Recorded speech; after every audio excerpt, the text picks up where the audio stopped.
sa Papa Dudut Stories, ikaw ay hindi nag-iisa.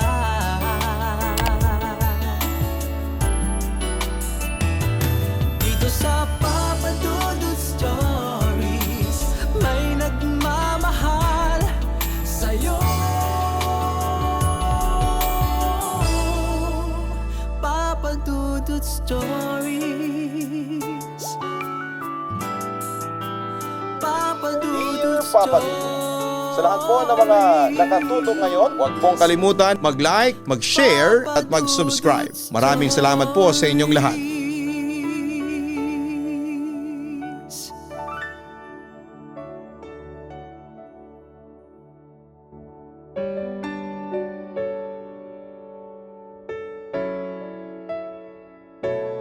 May limitasyon ng buhay natin.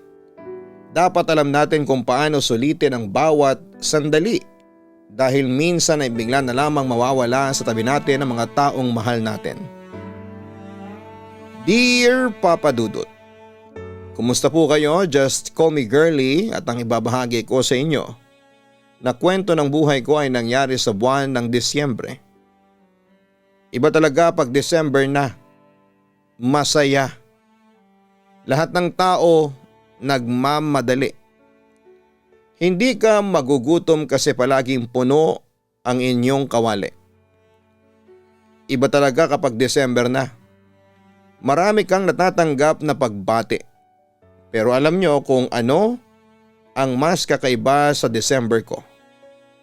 Yon ay yung puso ko. Kumakabog na naman ang malakas katulad sa mga paputok sa labas.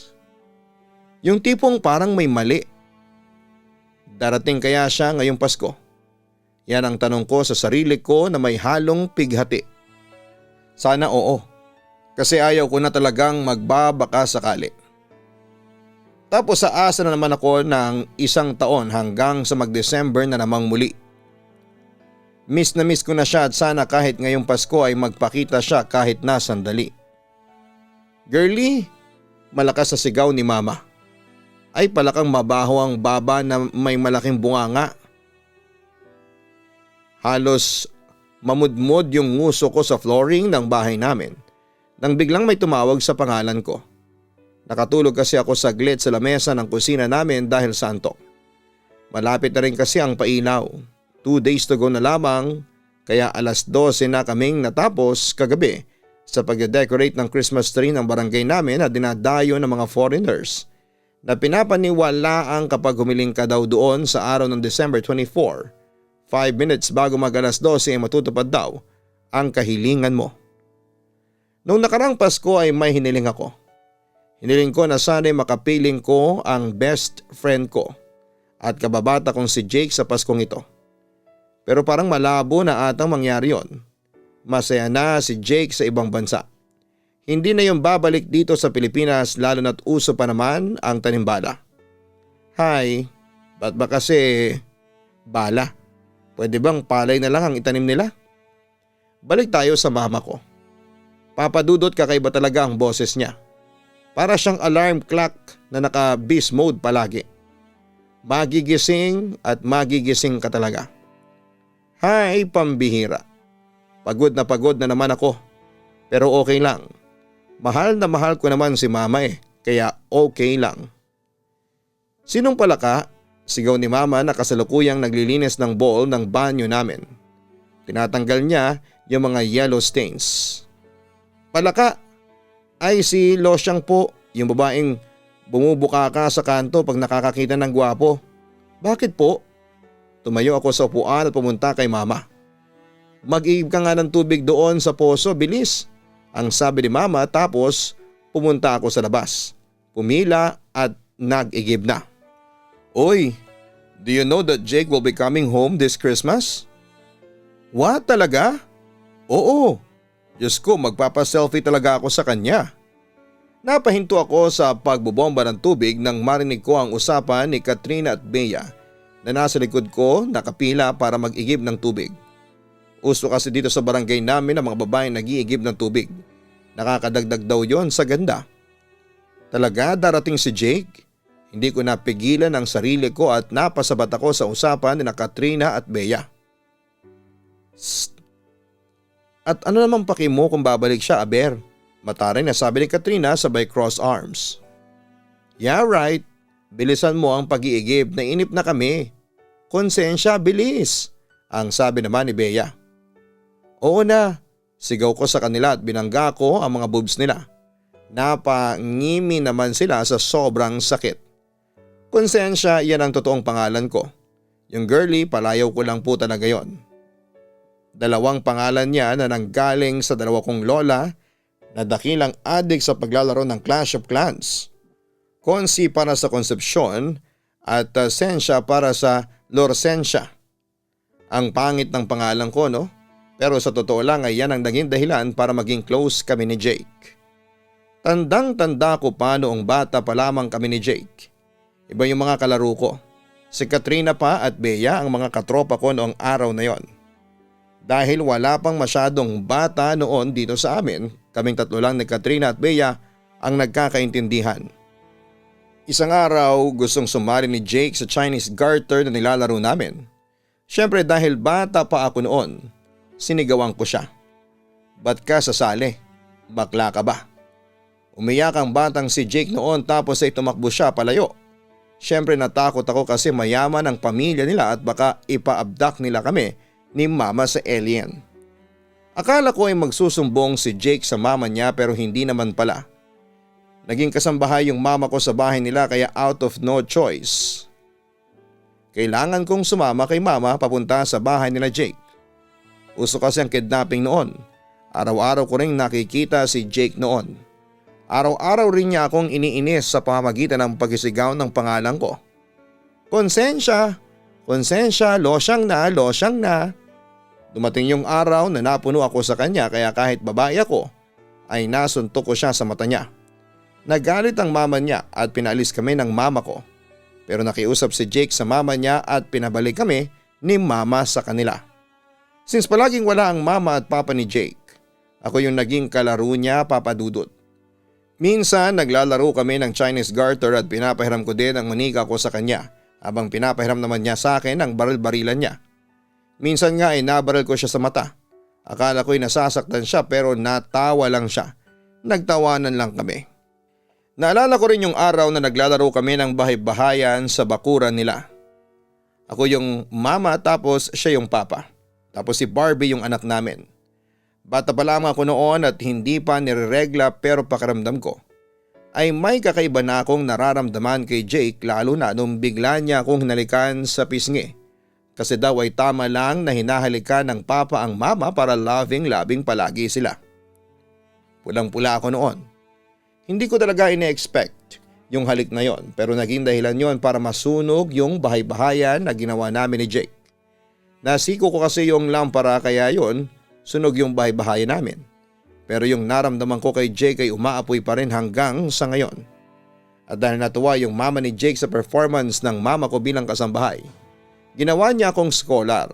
Nakapag-aral ako sa private school kasama si Jake. Nung elementary kami palaging prince si Jake ng classroom habang ako ay cleaner of the day palagi. Muchacha na mga filler kong kaklase. Nung nag-high school kami mas lalong dumami ang umahanga kay Jake. Habang ako para akong natabunan ng panahon. Yung yagit na batang ako at yung nagdadalagang high schooler wala pa rin ipinagbago. Maliban na lamang sa umuusbong na rin yung nararamdaman ko towards sa kababata ko. Tandang-tanda ko yung araw na yon, November yon. First year kami ni Jake nang akala ko ay may naupuan akong ketchup. Yun pala ay may dalaw na ako. At ang mas malala pa ay tinikman pa ni Jake yung regla ko. Kasi nga akala naming dalawa ay ketchup lamang yon. Regla na pala. Tinulungan ako ni Jake noon na makauwi out of no choice. Pinabili ko siya ng napkin at wala namang mali siya doon kasi best friend namin ang isa't isa. Friends, yan ang lumabas na resulta noong napagtripan kong i-flames ang pangalan namin ni Jake. Nainis ako at pinersa kong maging marriage yung resulta. Dinoble ko yung A sa pangalan niya. Hanggang flames ay hindi pa rin kami magkatuluyan. Friends pa rin kami, hindi man lang nag-iba. Dahil madaling makadetect yung mama ko ay tinanong niya kung may nararamdaman ba ako kay Jake. Ang sabi ko naman ay wala, pero si mama sabi niya meron. At sana daw ay itigil ko na yung kahibangan ko kay Jake since paniguradong malabong mangyari na maging kami nga kasi nga'y mataas ang standards ng mama niya. Pangarap niya makapag-asawa si Jake ng modelo. Diyos ko Lord, ako, ano ba naman ako? Model ng isang best friend na umaasang mahalin pabalik ng best friend niyang malabo naman na maabot niya. Nakaka-touch ha. Papadudot alam kong cliche yung kwento ko pero may kakaibang nangyari sa amin ni Jake 2 years ago. December 24, 5 minutes before Christmas matapos akong humiling sa Christmas tree ng barangay namin. Hiniling ko na sana ay gumanda na ako. Nagka-countdown na noon para sa pagsapit ng Pasko nang biglang hinawakan ni Jake ang kamay ko. Biboy bakit? Tanong ko kay Jake. Biboy ang palayaw niya. Girlie, may sasabihin ako sa'yo. Huwag ka mabibigla ha, sabi niya. Kinabahan ako. Bakit? Ano bang sasabihin mo boy?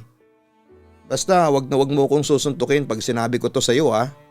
Alam mo boy, masusuntok talaga kita. Pag hindi pa ako tapos sa pagsasalita nang bigla siyang sumaba at papadudot. Gusto kita girlie. Nang sabihin ni Jake ang tatlong katagang yon ay tiyempo ring sumapit na ang 12:00 ng gabi. Naging maingay ang paligid, papadudot, at naging maingay ang puso ko. Anong sabi mo boy? Sabi ko gusto kita. Sabi niya. Akmang susuntukin ko na sana siya kaso nahuli niya ang kamao ko, papadudot. Hindi ba usapan natin na hindi mo ko susuntukin? Iniwas-siwas ko yung kamay niya sa kamao ko. Loko ka pala eh. Alam mo bang matagal na kitang mahal? Tapos ngayon mo lang sinabi ang lahat ng to? Boy, ang unfair mo naman yata. Hindi mo ba alam kung gaano ako nagpigil na hindi maging obvious na gusto kita? Nakakainis ka boy. Sinuntok-suntok ko yung chest niya kasi wala naman akong napala. Nagmukha lang akong tanga, papadudot. Ibig sabihin, oo mahal kita. Hinihingal at halos umiyak kong sigaw sa kanya. Ang akala ko ay magsasalita pa siya kasi bigla niya akong niyakap at bigla siyang natawa ng mainhin. Kaya pala sinuntok mo ko nung hinalikan kita nung bata pa tayo. Gusto mo bang ulitin ko yung halik ko sa'yo? Nataranta ako sa sinabi niya. Papadudot. Boy, huwag kang ang ganyan. Baka makita tayo ni… Siguro yun na ang pinakamasayang Pasko ko sa lahat ng Paskong naranasan ko. Imagine, may gusto rin pala sa akin yung lokong yon. Ang saya. Ang saya-saya na sana kaso'y pagkatapos ng December 25 ay nagbago ang lahat. Biglang nawala si Jake. Hinanap ko siya pero hindi ko siya makita. Wala nang tao sa bahay nila. Girlie, bigla akong nabalik sa ulirat ko nang bigla akong sinigawan ni mama. Nadatnan ko ang sarili ko na umiiyak habang hawak-hawak yung mga balding wala na palang laman. Girlie, ano ba nangyayari sa'yo? Sabi ko mag-igib ka ng tubig, hindi mag-igib ng hangin. Sorry po ma, mag-igib na lang po ulit ako. Mangiyak-iyak na sabi ko kay mama at lumabas na ng bahay at nag-igib na lamang muli. Pagdating ng gabi, ginawa ko yung thesis ko. Gusto kong magsulat pero pigang-piga na ang utak ko ngayon. Maya-maya pa'y biglang sumigaw si mama mula sa baba. Girlie, magbihis ka. Sasalubungin natin ang pamilya ni Jake sa airport. Bigla ko nabitawan ng ballpen na hawak-hawak ko. Hindi ko alam kung ano ang gagawin ko kahit na alam kong wala naman talaga akong choice kundi ang sumama. Kasi kami lang naman ang tanging pamilya na kakilala ng pamilya ni Jake. Kung tatanggi ako kay mama, ano naman ang idadahilan ko? Na ayaw ko makita si Jake kasi naiinis ako sa kanya dahil iniwan niya ako nang wala man lang paalam. Baka masampal ako ni mama. So out of no choice ay nagbihis ako. Since gabi na ng December 23 at malamig na rin ang hangin, ay isinuot ko yung jacket na ipinahiram sa akin ni Jake noong first time kong reglahin noong high school ako. Baka sakaling maalala niya. Nang makarating kami ni mama sa airport, ako yung pinagawa niya ng banner. Doon sa banner ay sinulat ko ang apelyido ng pamilya ni Jake. Welcome back to the Philippines, Grenier family. Maya-maya pa ay nakita ko na yung mama at papa ni Jake. Siyempre kinabahan ako. 2 years rin yun, no? Claring, how are you?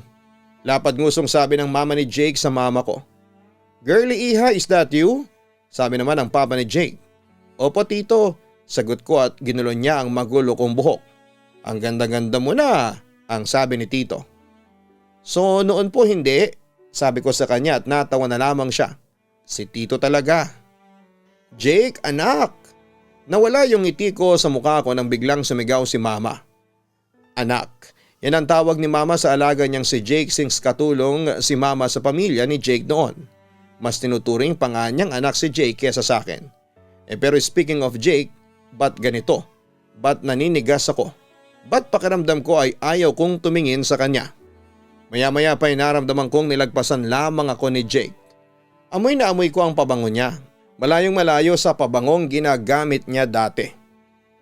Ang gwapo-gwapo mo na Jake, sabi ni mama at tinaas ko ang mukha ko at nakita ko ang nakatalikod na si Jake. Nakasuot siya ng pulang jacket na may hood at may white shirt sa loob kung saan ay nakalabas ang collar nito. Meron din siyang suot na malaking headset, Beats ang tatak. Napansin kong mas tumangkad din siya. Nung umalis siya halos magka-height lamang kami pero ngayon, ang tangkad na niya. Kahit nakatalikod siya ay nakaramdam ako ng hiya. Ang galing-galing ng pumorma ni Jake ngayon samantalang ako ganito pa rin. Walang pinagbago. Kagaya ng nararamdaman ko. Matapos magkumustahan si mama at Jake ay biglang nagsalita si tito. Jake, how about girlie? Hindi mo ba siya kukumustahin? Napalunok ako ng laway nang unti-unting lumingon si Jake.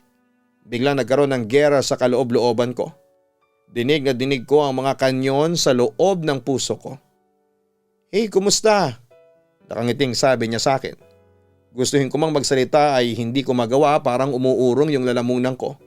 Kinakain ako ng bigat ng damdamin ko. Akmang yayakapin ko na sana si Jake nang biglang may babaeng yumakap sa kanya mula sa likuran. Jake? Biglang bumagsak ang luha ko nang makita ko ang babaeng yon.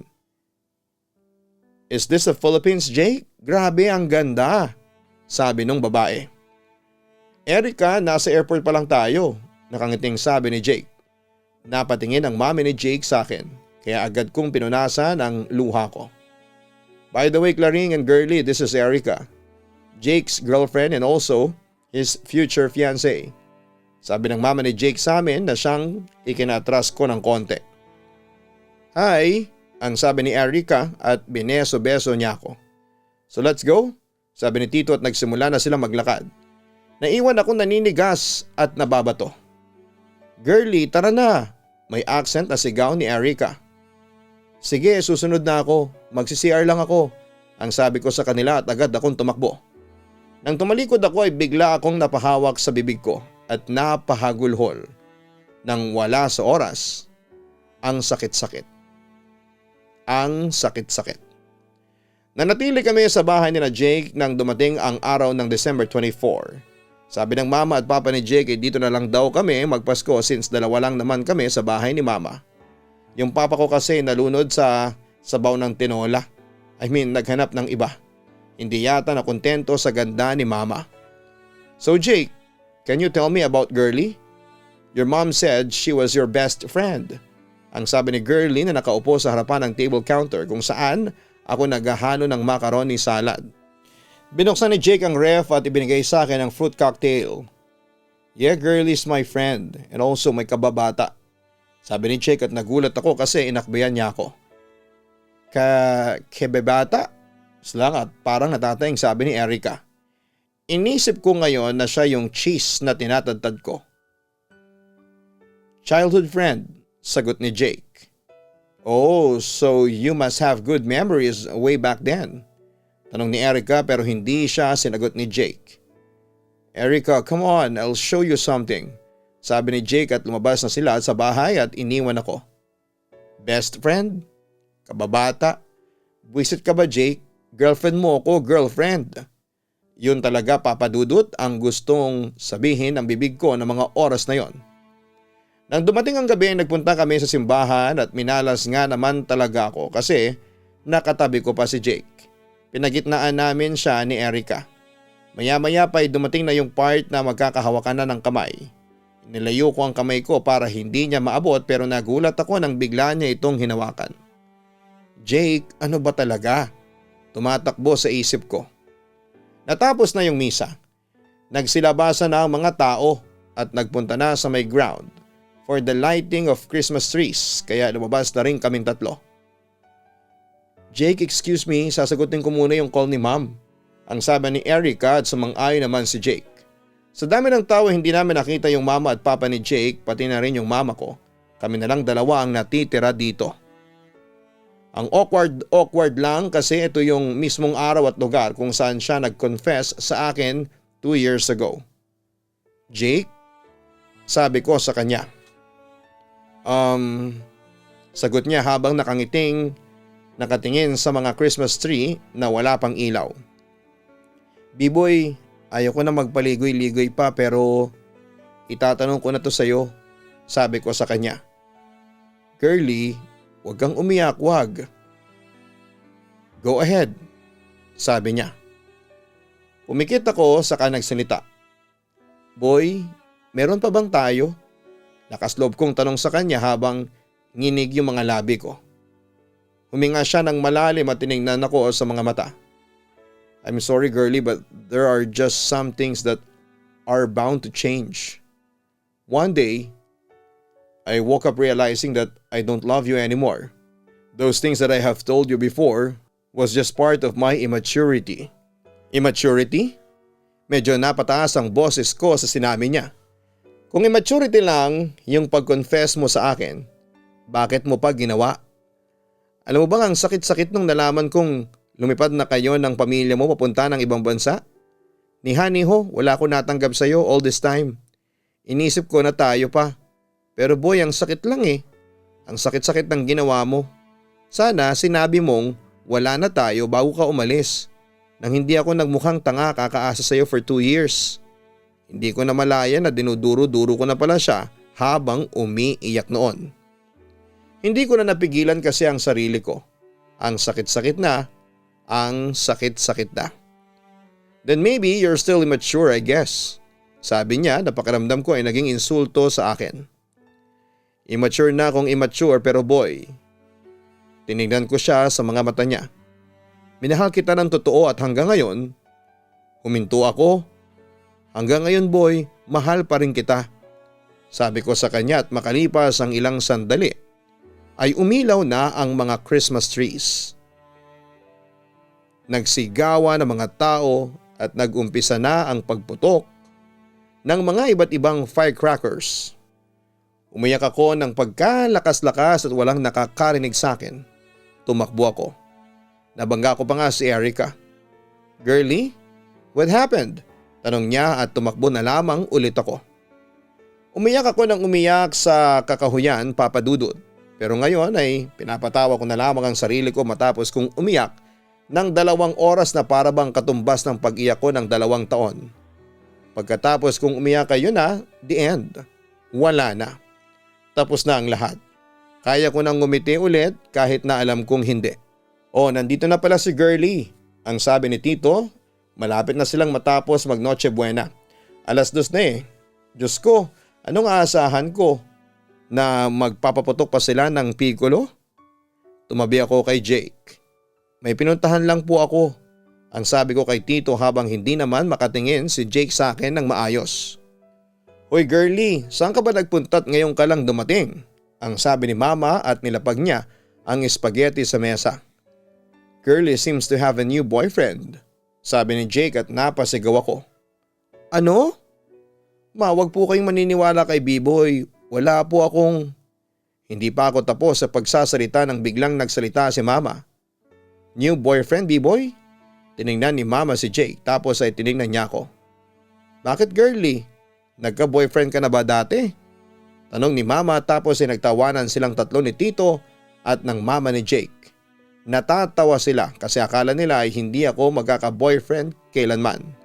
Ang hindi nila alam ay nagka-boyfriend ako kaso'y iniwan nga lang ako, hindi ba? Excuses. Padabog na tumayo si Erica at agad naman siyang sinundan ni Jake. O anong nangyari dun? Tanong ng mama ni Jake. LQ, sagot naman ng papa ni Jake. Naiwan akong awkward sa sarili ko. Alam kaya ni Erica na naging kami ni Jake dati. Kinabukasan, Papa Dudut, ay bumalik na kami ni Mama sa bahay. Ako yung naghugas ng mga pinggan kaya nauna na si Mama. Lalabas na sana ako nang biglang napahinto nang may nakita akong dugo sa sahig.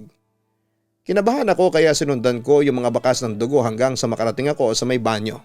Bigla ko nabitawan yung hamon na ibinigay ng Mama at Papa ni Jake sa akin nang makita ko si Jake na sumusuka ng dugo. Hindi ko alam kung ano ang gagawin ko pero makalipas ang ilang sandali ay bigla ang tumakbo si Erica papunta kay Jake at nagsusumigaw. Umanaog ang mama at papa ni Jake. Umiiyak yung mama niya habang si Tito naman ay pilit na pinapakalma si Jake. Nanigas ako sa kinakatayuan ko at gumalaw lamang ako nang bigla akong sinigawan ni Erica. Ano pang tinatayo-tayo mo dyan? Call an ambulance now.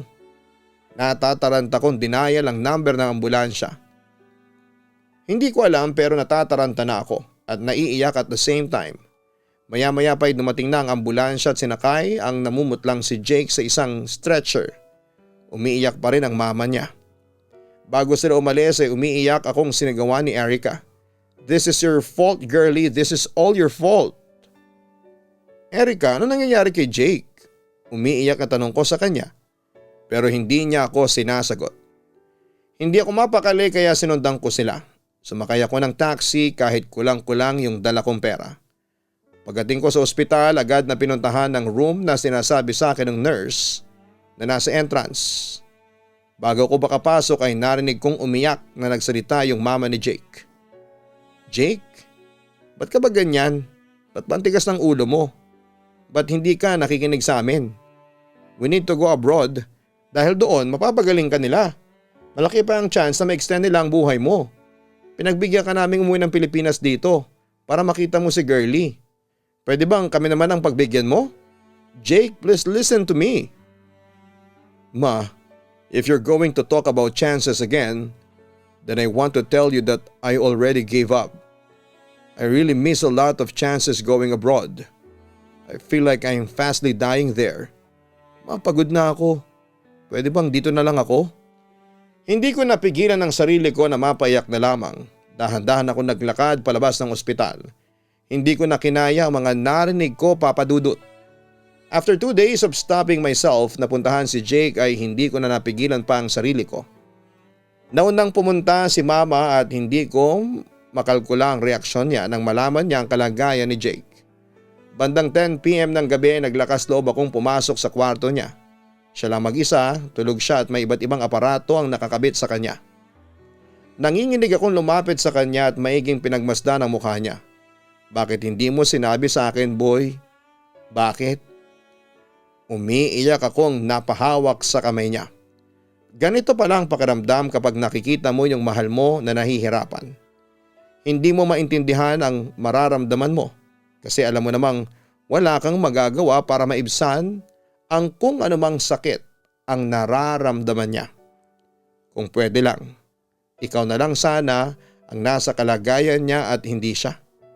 Pero malabo namang mangyari yon. Malabong malabo.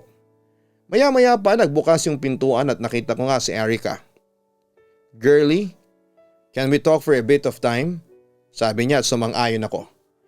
Lumabas kami ng room ni Jake at pumunta kami sa hospital garden kung saan ay umupo kami sa swing.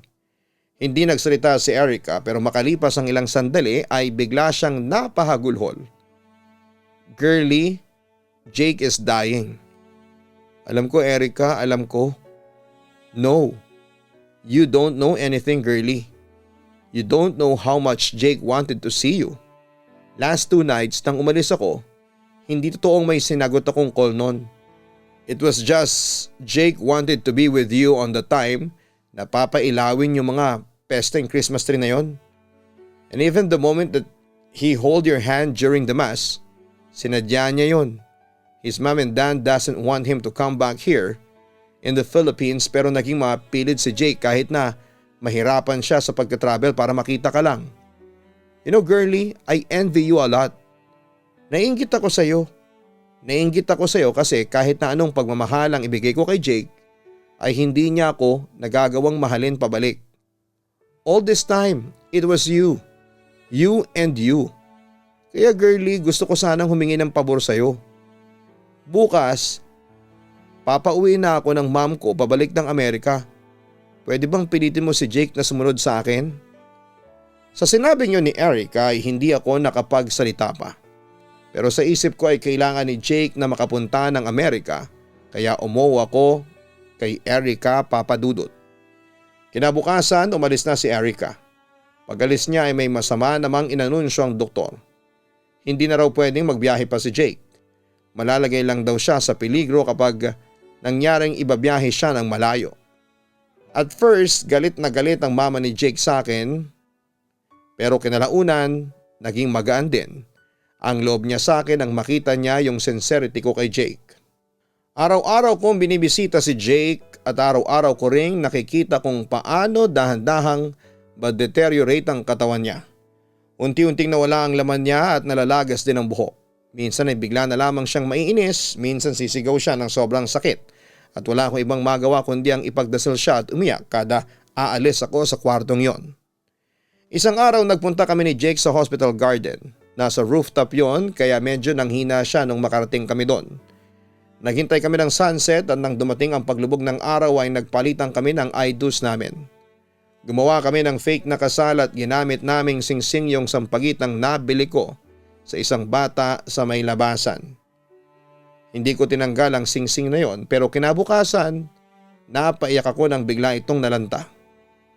Girlie, tayo na ba ulit? Tanong niya.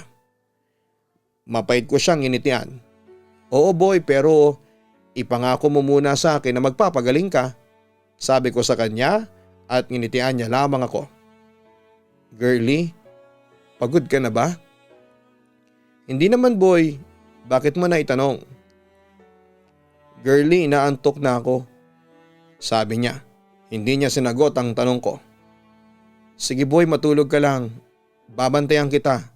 Ang sabi ko sa kanya at dahan-dahan niyang ipinikit ang mga mata niya. Inalikan ko siya sa noon niya at umiyak akong lumabas at napasandal na lamang sa pader. Durog na durog ang puso ko. Durog na ang puso ko kakaisip sa baka yun ang huling pagkakataon na makausap ko siya. At ayaw kong mangyari yon. Dumating na naman ang panibagong December 24 at hiniling ni Jake na pumunta kami sa simbahan. At pagkatapos ay a-attend kami ng lighting of the Christmas tree. Tapos sabi niya gusto rin daw niyang manood ng fireworks display mula sa mataas na lugar. Hindi sumang-ayon yung doktor pero umiyak na sumang-ayon yung mama ni Jake. Pagdating ng gabi ay sabay kaming lahat na pumunta sa misa at natawa ako noong part na maghahawakan ng kamay kasi hindi niya talaga binitawan yung sa akin. Maya-maya pa'y umattend kami ng lighting of the Christmas tree at pagkatapos noon ay agad kaming pumunta sa may city view at tumupo sa may Bermuda. Ang city view ay isang lugar dito sa amin kung saan ay makikita ang buong ganda ng syudad kapag gabi. 5 minuto na lamang ang bibilangin at magpapasko na. Girlie? Boy? Nahihirapan ka na ba? Boy naman. Girlie? Kung may ihiling ka ano yon? Na sana gumaling ka na boy. Ikaw kung may hihilingin ka boy, ano yon? Wala na. Sapat na nandito ka sa tabi ko. Solve na ang Pasko ko.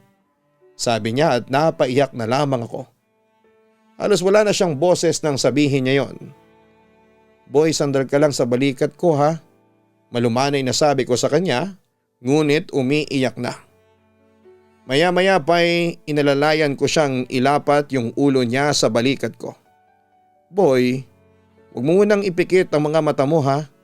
Sabi ko sa kanya at makalipas ang ilang sandali ay nagputukan na ang mga walang kasing gandang firecrackers sa ibabaw ng napakagandang syudad.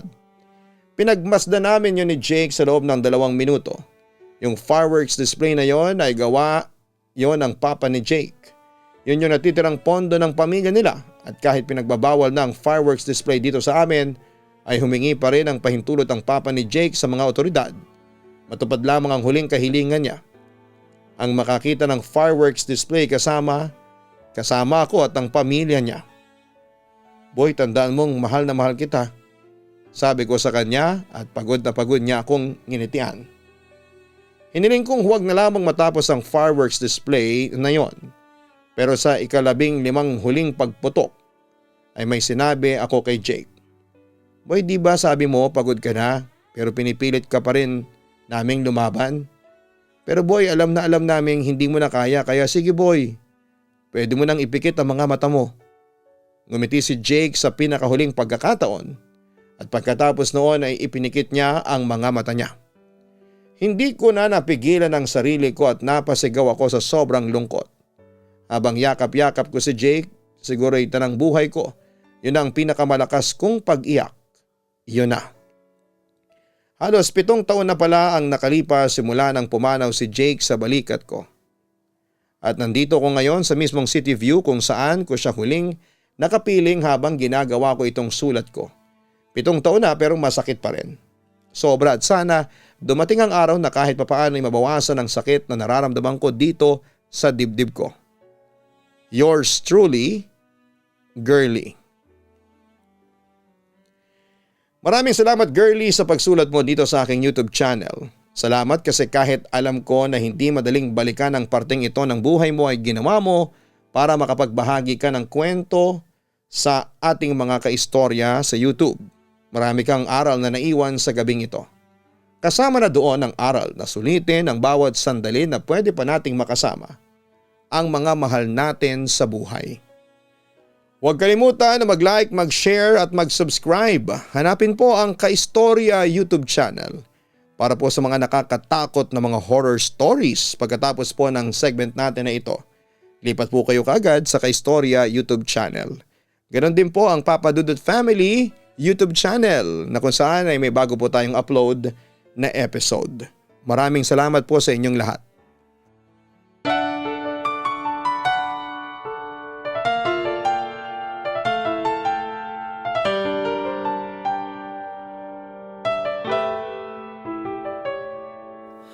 Ang buhay ay mahiwaga, laging may lungkot at saya. Sa Papa Dudut Stories, laging may karamay ka.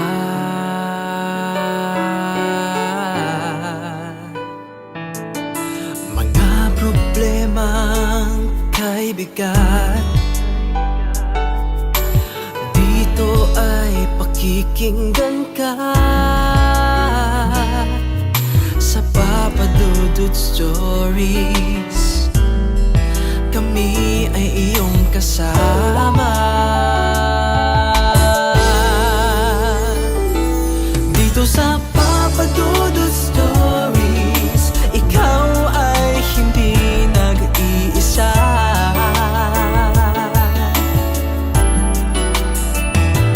Dito sa Papa Dudut Stories, may nagmamahal sa'yo. Papa Dudut Stories, Papa Dudut Stories, Papa Dudut Stories.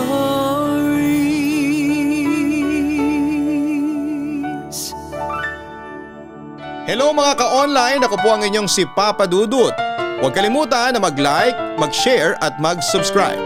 Pindutin ang notification bell para mas maraming video ang mapanood ninyo.